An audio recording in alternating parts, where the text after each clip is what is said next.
सूर्य की सतह पर एक ऐसा तूफान उठा कि 40 उपग्रह जलकर राख हो गए।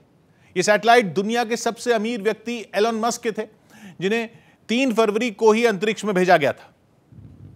और एक साथ 49 सैटेलाइट अमेरिका के फ्लोरिडा से छोड़े गए थे। एलन मस्क की कंपनी स्पेसएक्स का सबसे ताकतवर रॉकेट फैल्कन 9 इन्हें केनेडी स्पेस सेंटर से लेकर अंतरिक्ष में पहुंचा था। लेकिन सैटेलाइट अंतरिक्ष में भेजने की स्पेसएक्स की टाइमिंग गड़बड़ा गई। जब स्पेसएक्स का रॉकेट उड़ा, उससे पहले सूरज की सतह पर एक तूफान भी उठा। तूफान से निकली ताकतवर गैसें तेजी से धरती की तरफ आ रही थी। सौर तूफान का ऐसा असर हुआ कि 49 में 40 सैटेलाइट नष्ट हो गए। एक वीडियो भी सामने आया जिसमें कुछ उल्का पिंड जैसी चीज धरती की तरफ बढ़ती दिखी। दावा है कि ये एलन मस्क के 40 सैटेलाइट में एक है, जिसका मलबा पृथ्वी की तरफ बढ़ता दिखा। स्पेसएक्स ने खुद ट्वीट कर इस खबर पर मोहर लगाई कि उनके 40 सैटेलाइट सौर तूफान में नष्ट हो गए। लेकिन साथ ही यह भी साफ किया कि नष्ट हुए सैटेलाइट का मलबा किसी तरह का खतरा नहीं बनेगा। एलन मस्क की कंपनी स्पेसएक्स के लिए ये 49 सैटेलाइट एक बहुत बड़ी योजना का हिस्सा थे, जिस पर 2019 से काम किया जा रहा है। अभी तक 2000 से ज्यादा स्टारलिंक सैटेलाइट अंतरिक्ष में भेजे जा चुके हैं, जबकि योजना यह है कि इसी तरह के 42,000 सैटेलाइट अंतरिक्ष में भेजे जाएं, जो पृथ्वी के चारों तरफ एक जाल सा बना लें और चक्कर लगाते रहें।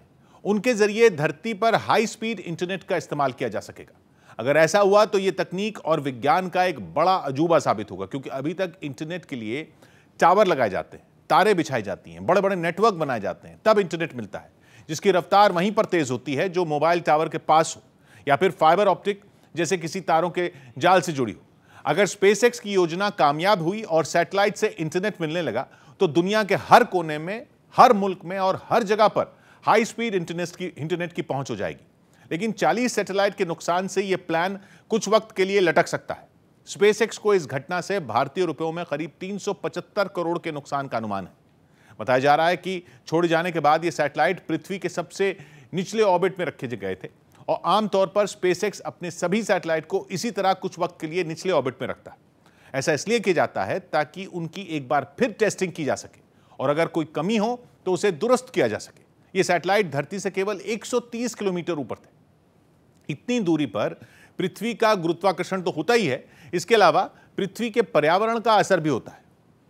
यही वजह है कि सौर तूफान का असर इन उपग्रहों पर सबसे ज्यादा हुआ।